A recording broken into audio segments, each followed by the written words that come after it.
ekonomi apa, Satuan Ekonomi Islam lah, apa ni, Dewan Perdagangan Melayu lah. Jadi apakah kelainan dan apa ni satu tarikan lah untuk buat kesatuan ekonomi ASEAN ni berbanding dengan yang lain-lain? Dipaham. Kalau tanya kelainan, saya rasa Dewan Permufakatan Usaha-Sama Malaysia, ya ini DPPUM, memang banyak kelainannya. Iaitu yang pertama, kita tak mengenakan yuran.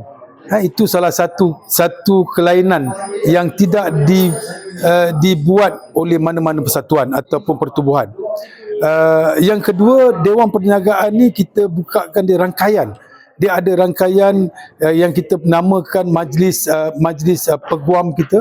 Kita ada majlis agamawan, kita ada majlis pemikir ekonomi. Bagi untuk memantapkan lagi Dewan Perniagaan ni. InsyaAllah saya percaya dan saya yakin Dewan Perniagaan Permufakatan Usaha-Sama Malaysia ni ataupun DPPUM akan setanding dengan pertubuhan dewan-dewan perniagaan yang lain, insyaAllah.